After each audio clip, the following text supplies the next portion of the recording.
Hi there, welcome to part 2 of February 2021. I keep getting things into the house delivered to me, so I wanted to do them in parts because things are so moving around. I don't know if you noticed this whole new setup going on, but I wanted to get them done in time because I don't know in the future if it's going to change for the worse. So I want to get it done now. And to supplement the first part with this one. There might be another one coming on, but we'll see. I don't know. Life is unpredictable. We just run with it over here, and I just want to share what we got going on. This is a great time to be in gaming because of the new generation that's come down, and you know, shops are opening up again. People are getting rid of their stuff, and it's collectors like me love it because we get to see what y'all got, and we'll take it off your hands, because if you're not using it, we'll definitely be using it. As I've said before, this setup is brand new. Normally the TV, or the camera is this side, and it's perpendicular this way, watching my two monitors. But I normally study in this configuration here in my garage, and I was like, this is so much easier. I don't have to move a lot of my AV junk around. And not only that, I wanted to set this guy up. So this little piece of furniture was my friend's, and he moved away. So I was like, hey, can I take this off your hands? He's like, yeah, no problem. And this thing has actually been sitting in that corner, back corner in the garage for like 3 or 4 years. It's never been a good time to bust it out. But with everything that's been going down, I've been downsizing a lot of our crap inside of our garage in our house. So it's freeing up a lot of extra space for other things. So that's why I decided to bust this thing out. Not only that, but I also wanted to display, or have like a cool display of like some of my favorite things that I love about gaming back here. So if we could do like a quick thing right here, I could use little greenie over here to show you. So there's my Streets of Rage Collector's Edition. I just got this in. This is Transistor Collector's Edition. The Shenmue 3 limited run games, which I have two of them, and because I opened one already, and that one's just like a sealed copy. I have an Aloy Funko Pop, which I got at a PlayStation Experience one year, and I think that's a pretty collectible one. I haven't opened it yet, so with the new game coming out, it should be pretty nice. Here is my Final Fantasy VII Cloud figure from the First Class edition of when the remake came out early in 2020. My Fire Emblem 30-year anniversary. This is my old, well, it's not even old, it's only like 2 years. This is my gaming GeForce 1080 Ti gaming called box or whatever you guys do with that. I didn't realize how much this stuff was. Even with newer cards out there, the Ti is still like around $1,000 on eBay. So that's like insane to me, considering I got it for free. And I probably won't let go of that one until I really, really need to replace it if something goes wrong with it anyway. Here's my Master Chief helmet. For the Halo 3 Legendary that came out more than 10 years ago. This is my 360 wheel that I used to drive in Forza 4 and Forza Horizon, and oh my god, like I have a lot of years, or a lot of time with this wheel. Even though it's not the best, but for the 360 it was doable, like I loved it. On this side, I'm still trying to figure out how everything's configured here. So we got on the other end is like they're all empty because I don't know what to put there yet. But I have my Sonic 3D Sonic, so this is Sonic Adventure, and this is a Sonic movie little guy back here, which is so funny because he never wound up to be that character design. He became something else for the finalized part of the movie. This is all of my Yakuza series. I feel like I'm missing a couple of them because they're in my boxes somewhere here, but like there's some other, it's not just Yakuza that's in there too. I have some, it's mostly like RGG studio stuff. So I have like this guy right here, Judgment. So that's in there. Really important, this guy, because this is gonna get ported over to the new next-gen systems. I also have like Shenmue 3 is in there, and Shenmue 1 and 2. Because this is honestly the genesis of the whole Yakuza series right here, is actually this game. So yeah, I have them all here. I also have my I have my Ori collector's editions down here for Will of the Wisps and the both definitive editions for the Nintendo Switch. And then I got my Bulick's Ori arcade stick. I don't know if you guys know what this is. So this replicates like an actual arcade cabinet from Japan. It's heavy. It's like 30 pounds. And this thing, I love this thing. It's probably one of the more expensive sticks out there that are not tournament grade to get. I know like the Victrix Pro stuff, like that's like way more expensive than this guy right here. But I wanted the authentic feel of like an arcade stick. This is big enough to hold like both your palms down on top of, and it has like modern features that you would find for like modern generation consoles, like the touchpad here for the PlayStation 4. This is obviously a PlayStation / PC edition of this stick. I don't think they made an Xbox version at all. But these buttons and the lever are completely customizable with whatever you want. Sanwa, gamer finger stuff, whatever. It's all there. So I normally have this. It's really hard to have this on your desk because it's so big and heavy and it takes so much real estate out of your shelving and everything like that, that it used to stand up there above that, my primary monitor. But I decided, since I have the space now, I put it down here, which is super convenient now, because like whenever I want to play fighting games, I just turn around, plop this thing down right here on this on my table, and I just play it right here on my front monitor right here. So yeah, things are probably going to change up. Like right now, this perspective is brand new, and I don't know how it works or how well it works. Like when it was in the other configuration where this is like both of these are parallel to each other, it was the right amount of distance from my face to the camera. The lighting was really good. The primary light right now is sunlight coming from the front of my garage, and I have a downlight LED. And I have some other lights, but I'm still trying to mess around to make sure everything is displayed even, or lit evenly. So anyway, all right, to the unboxings. So I had some really cool stuff come in. The first one, I started reading this. I got this in Christmas. So this is Ready Player 2. This is the sequel novel to Ready Player 1, which was turned into a movie. Ready Player 1 is an awesome movie about nerds. it's a really, how do you say that, Easter eggy type of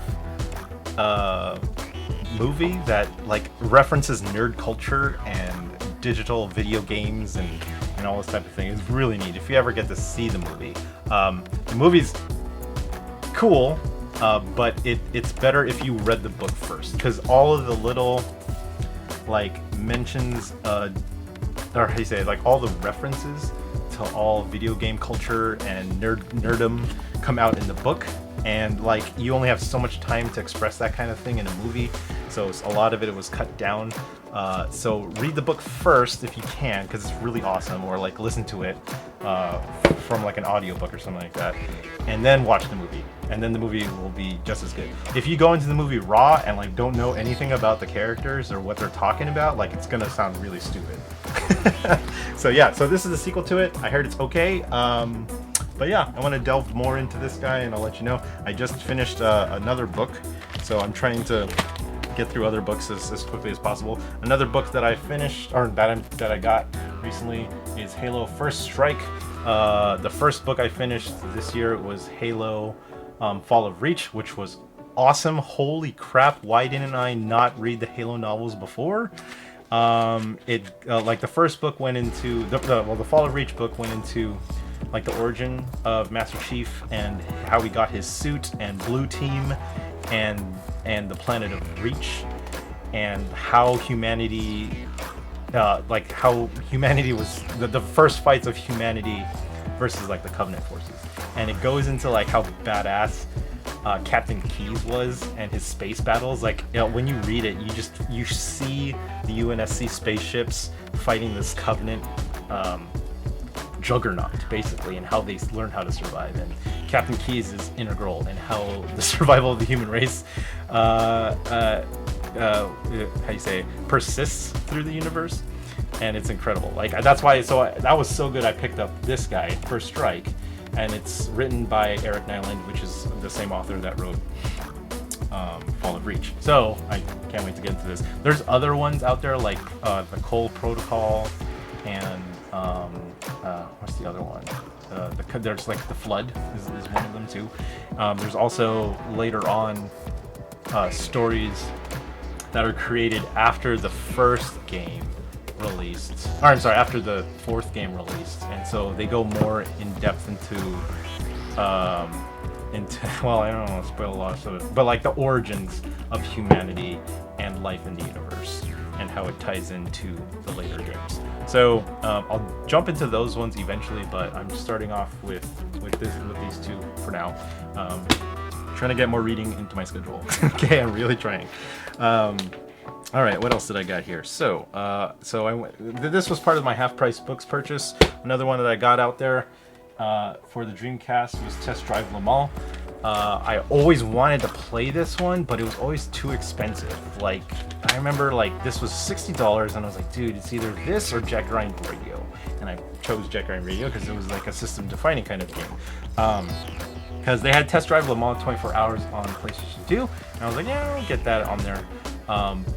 And this one, like that obviously the PlayStation, like racing games come on the Dreamcast compared to PlayStation 2. Obviously the PlayStation 2 is gonna perform better, so I just waited on this for like a while. But like this always sold for like $40, and I was like, geez, this is really expensive. So now I got it for $10, which is pretty sweet. It comes with the game and the manual and everything like that, so I can't wait to boot it up on the CRT. I think I'm gonna move the CRT here to here, but I don't know. Like I said, everything's in beta. This is the beta setup right now. Alright, another game that I got is Gran Turismo 4 for the PlayStation 2. I love this game. I think out of all the Gran Turismos, I put the most hours into this one. Because it was a beautiful game. Like, this was the first game I ever played in 1080p because I'm sorry, 1080i. Sorry, 1080i. Because it allowed it from a PlayStation 2 console, which is incredible. So in order for me to do that, however, I had to buy a Dell projector, which is normally meant for PCs. And I told my parents, I was like, hey, I'm gonna buy this really expensive thing with part of my college loan that I had at the time. And they're like, why? And I was like, oh, because I could use it for presentations, which I did, okay? I used it for school. But the Dell projector took in a VGA input and a component input, which could be converted from the digital analog input in PlayStation 2 to a component. So I took those cables, I went to like, where did I go to? I think I went to like a Radio Shack or something like that and got like these couplers that are meant for RCA connections. Hooked those all up, and I was able to play this glorious thing in 1080i on a projector. And so the throw of the projector, I think the minimal was like 42 inches, which is phenomenal at the time for my bedroom. And I was like, there's no way I'll ever get anything larger than like a 28 inch in my room. And now I had a 42, which is incredible. In order for me to do that, I had to get like a white sheet and put it up against one of my walls to use as like a projection screen. And so that was the smallest. 42 is the smallest. With that set up in my bedroom at the time, it went all the way to 62, I believe. 62 inches. So I was playing this guy, 1080i, 62 inches, off of my projector, and it was amazing. I loved it. I loved every second of it. Not only that, but Gran Turismo 4 was a nice upgrade from Gran Turismo 3. It had a lot more stages. It had Yosemite in here, which I remember being incredibly gorgeous at the time. And it had like this is the GT40. This is their this show car right here. The flagship Ford was released in that year that this came out. So yeah, I wanted to get this back because I traded this in for something probably really stupid. And yeah, I remember freaking loving this thing. What else is in here? This GT4, back in the day, game intros were a big thing. And I remember Gran Turismo 4 had one of the best game introduction reels for any game before it. I still think this probably is one of the better ones now. So yeah, I really like this one. So I got two racers from Half Price Books. Another game that I played on my projector a lot in 480p actually was Halo 2. Halo 2, this is the first time I ever played a shooter multiplayer online on a regular basis. Like, I played it in my room for hours on end. And the community was big enough that you would find regular connections on the West Coast and East Coast really easily. And yeah, this is probably like, until they set this whole deal up, when Xbox Live came online, like, I never knew how easy, like, this was the easiest it was to play games, like, online. They had lobbies, they had a totally logical leveling system within the game, so you could level from like 0 all the way up to 50, and yeah, it was incredible. Matchmaking worked so well for this right now. Now it's kind of broken because it tries to go for as many as it tries to prioritize, the system tries to prioritize availability instead of level. So when you played this, you would play against competent players regardless of what lobby type you were in. So even if you were in casual play, you'd still be at least in the same ballpark or skill level as your opponents would be in, which is perfect. Like, that works, that makes more sense. Like, I'd rather be in a lobby with equals than like a bunch of like either super noobs or like crazy high rank professionals, because like the professional level was insane. Like, I couldn't compete against those guys. But whenever you got matched up with like a bunch of kids and kids that are on like System Link or something like that, it sucked. It was so hard to play, and especially with how fast dying was. The time to kill in Halo 2 was really fast, and if someone knew the spawns really well enough, which there were a lot of them, it was never fun to play, especially in like flag cap matches. Playing on freaking Zanzibar sucked, because if they got past the seawall, like, you would never get past it on offense anyway. So yeah, this got a lot of play in my Xbox. This is probably the #1 played thing. So yeah, if you don't know this is the multiplayer map pack, Halo 2. So Halo 2 was released by itself. So how do you say that? Like, expansion packs weren't like a really big thing on Xbox, because like people were still getting used to like online playing for consoles. So expansion packs were not a regular thing. So Bungie decided, hey, we're just gonna sell a map pack to you, which is basically an expansion, and players would be able to access newer maps, like this one right here. Shoot, what's the name of this map? This is one of my favorite maps. It's called like Gemini something, I forget.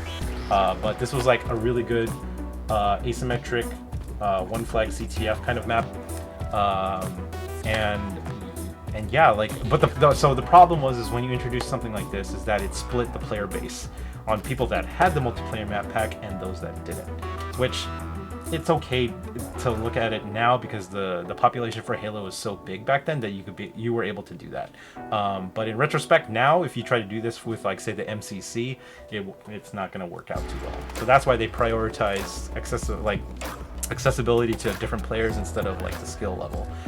So until we get the population up for the Halo MCC, it will always be that way. Unless they get past like 300k on regular average for every given hour, it will never go back to the skill-based way it used to be. So I picked this up really cheap, and yeah, man, this is great. Like, it comes with a manual full on, and I love the multiplayer art for a lot of this. Like, this is like one of the Halo 2 armor for Master Chief and all the other Spartans were really well done. I actually liked it a little bit more than Halo 3's. Although Halo 3 is iconic, it is really well done. Oh, Relic, that's the name of this map. Yeah, Relic was the name of this map with the spire in the middle of that. So this was remade for H2A, Halo 2 Anniversary, and it plays better on Halo 2, not Halo 2 Anniversary. So yeah, love that game. Sorry, it's a lot about Halo. I love Halo. Alright, another game that I really wanted growing up, but I never got, was this one here. Marc, Ecko, Getting Up. And this is a tagging game, a little bit more mature tagging game compared to like Jet Grind Radio or Jet Set Radio Future. And yeah, I just really wanted it. It just never fell in price because it is a licensed game. It has a bunch of licensing from Marc, Ecko, and Ecko Unlimited. And yeah, it used, what engine did they use for this? The Matrix one? it was really odd. But the soundtrack was really good, the graphics were decent enough, and the gameplay was like semi-open world kind of deal. But traversing around it was really neat. I never got to play it, I just watched other people play it. And I remember being super hyped about it because someone from EGM was really down on it. And I was like, no, it's gotta be good. And it was good enough. And I actually really do want to play this. There's no backwards compatibility in here because of probably the licensing issues and everything like that. And it's a very unique kind of game that you won't ever really see nowadays. Like, this is like the pop punk culture that was hip hop culture that was coming around early on, and you'll never see this again. So yeah, I bought it, $10. Hell yeah, I'll get that thing.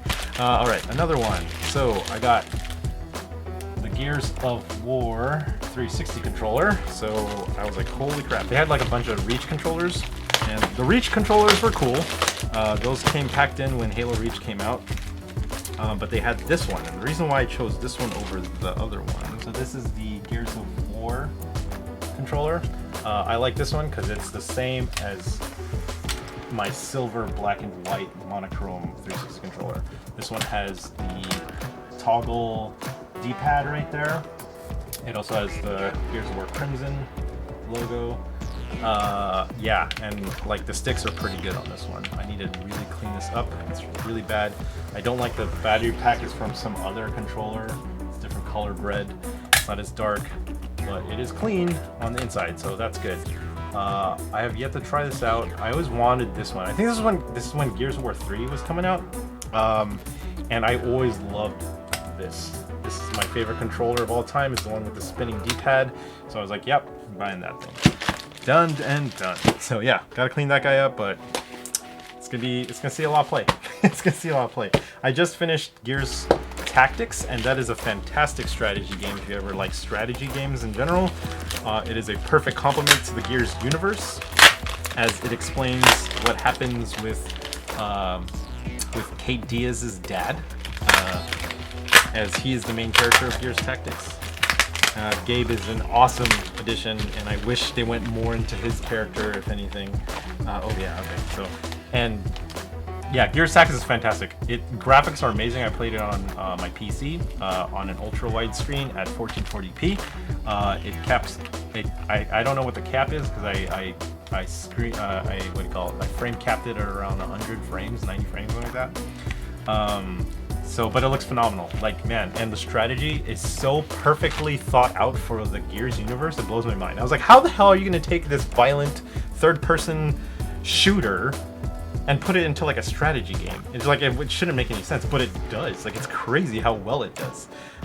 There are parts in that game that are like artificially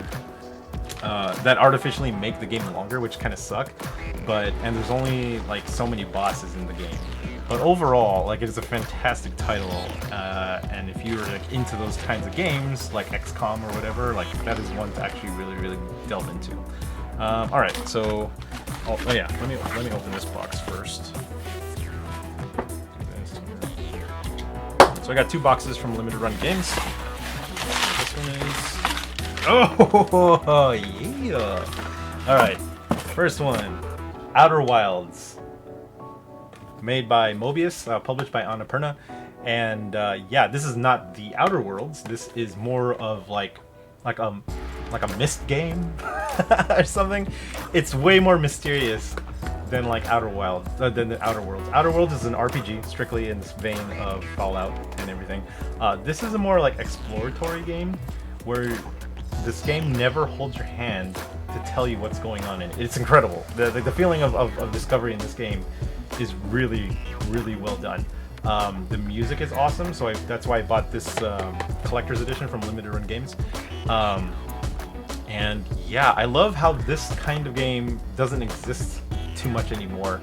This is like a kind of game where like it doesn't hold your hand to tell you exactly what to do. You just go out and find out what to do. Kind of like how Myst games are. If there's a similar experience to this game out there, I would think, what's that one game? The Witness. The Witness is kind of similar to that. It's not all puzzles though. This is more like flying kind of sim, exploration, like shooting kind of stuff. and the puzzles aren't as esoteric as The Witness are, but like finding out what happened to like your alien shipmates and spacefaring friends in this game is incredible to do. And yeah, I can't wait like to open this guy up. Like I haven't finished it yet because I don't want to. It's like, man, when I finish this game, I'm gonna be really sad. Like, there's not a lot of games out there like this.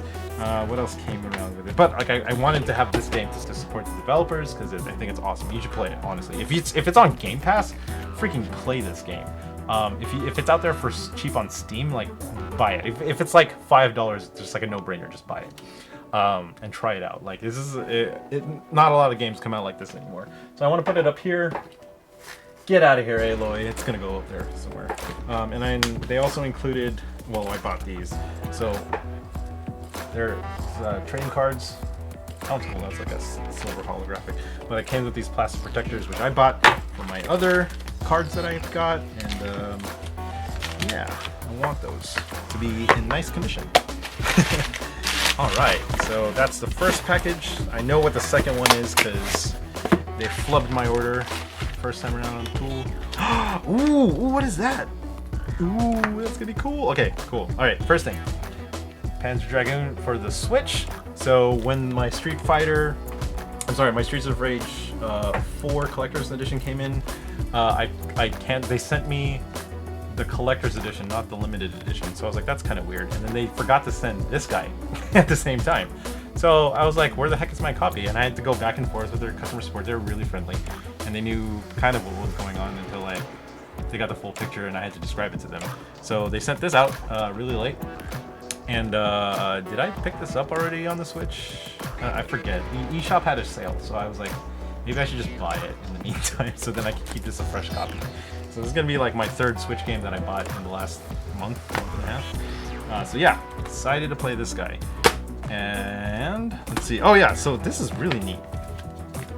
Sorry, here's the card first. And I don't know why they sent this thing in, but this is neat. Is this like a poster? Magazine? What is this? This is a Shenmue 3 like zine? Over 12 Sega-inspired games inside. Limited run Club of Fun. CE showcase for limited run archives. What the freak?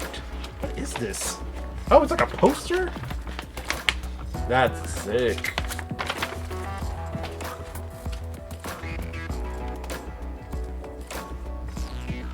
That's cool. Are these just Sega games? No, it's other games. Yeah. Wow, that's incredible. I didn't know that was gonna be a thing. Oh, Sega Family. Okay, limited run games, Sega Family lineup. Collect them all. So wow, I didn't know Double Switch was a Sega game. I guess they're like Sega properties because like Another World that was on Sega CD, if I remember, and then like Space Channel 5 was obviously a Sega game. Night Trap I remember being like Sega only console for like a long time. Oh wow, it's a Zero Wing. Yeah, that was a Genesis game. I didn't realize Corpse Killer was like a Sega property or Sega inspired kind of game. So yeah, interesting. I don't really care about that stuff. Like, this is cool. Like, I want to see this junk over here. What's this? Oh, it's Josh. That's one of the co-owners of Limited Run. That's sick. Okay, I'll read this later. I know you guys came out with another Shenmue 3 limited edition, which like I had to pass on. It was really expensive, and I already have two of the first edition, and so I kind of passed on it. I kind of regret it, but at the time I was like, I can't really afford a lot of what was going on in limited run at the time. I was already spending so much money on this stuff. It's hard to keep up, guys. I'm sorry. It's really hard to keep up. Anyway, so yeah, that's all like my game pickups. Like, okay, so I completely forgot I had this other stack of games from Half Price Books that I got earlier last week, and I didn't bother to show it. I don't know why. I have so much crap. I don't know. Anyway, so let me move this.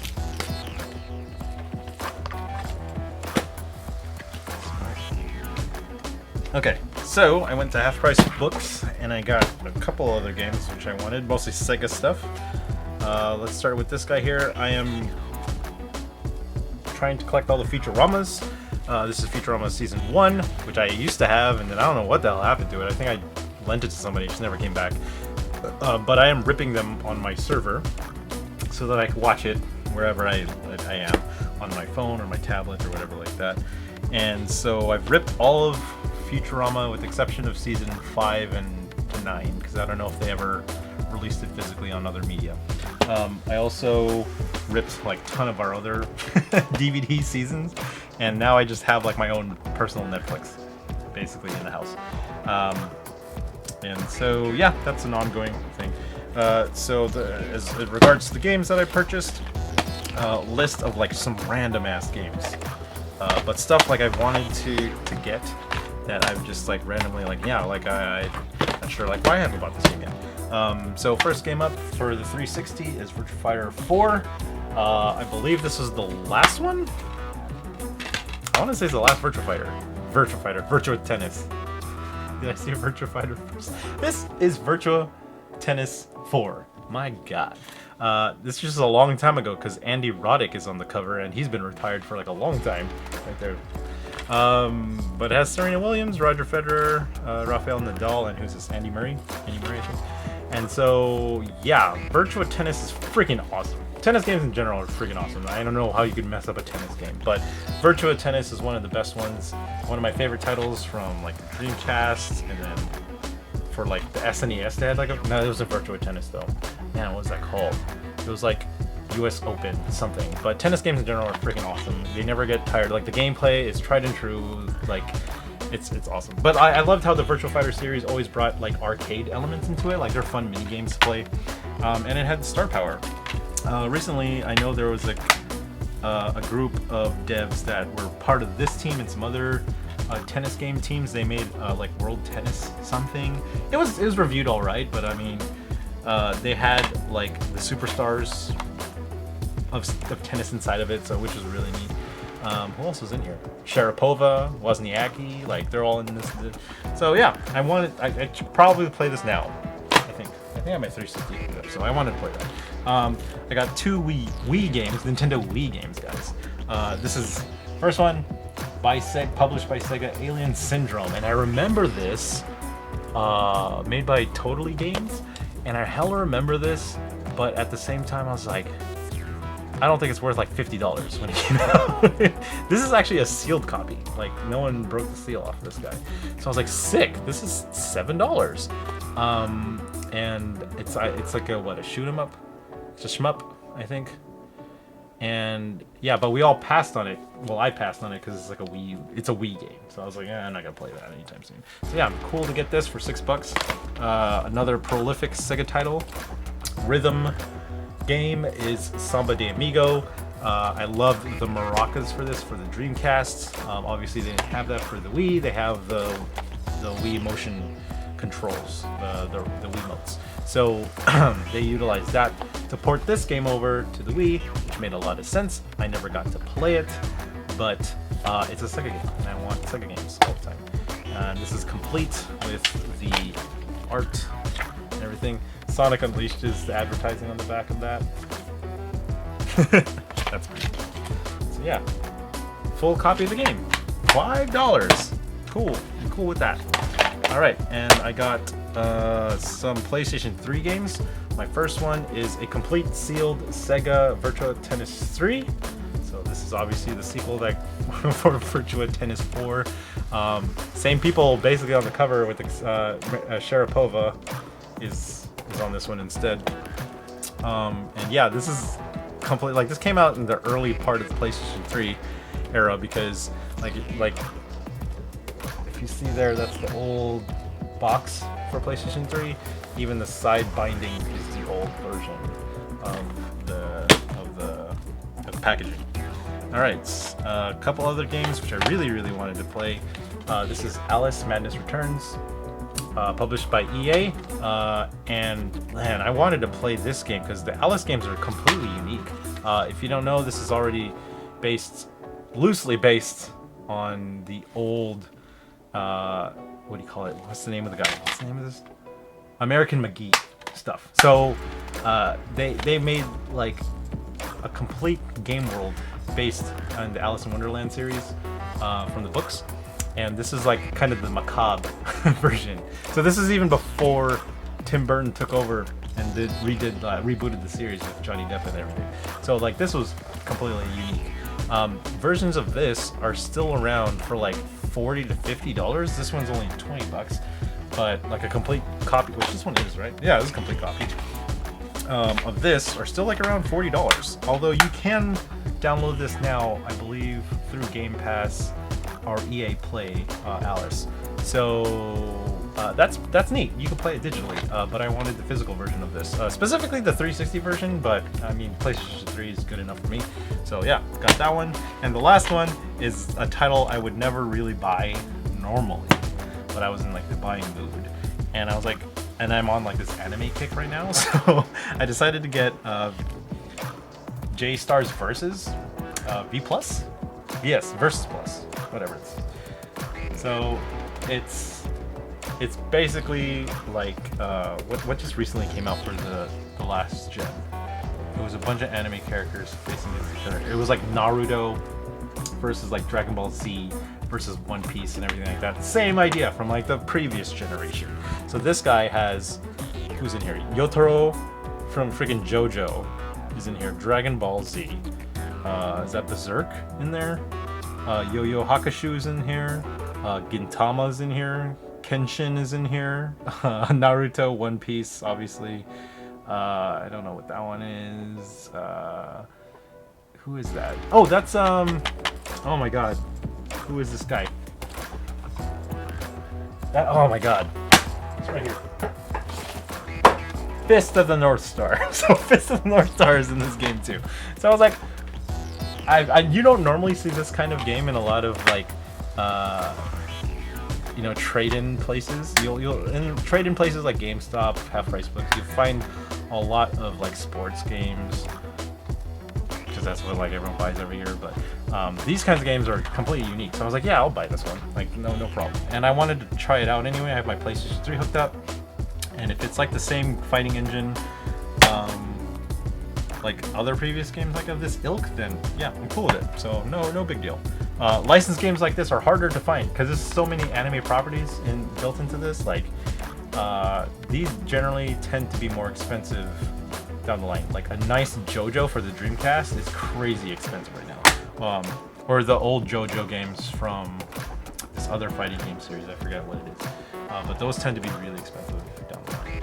So yeah, I just wanted, anyway, so yeah, that's my ladder pickups from last week from this version. Okay, well, that's it. I hope you have a good one.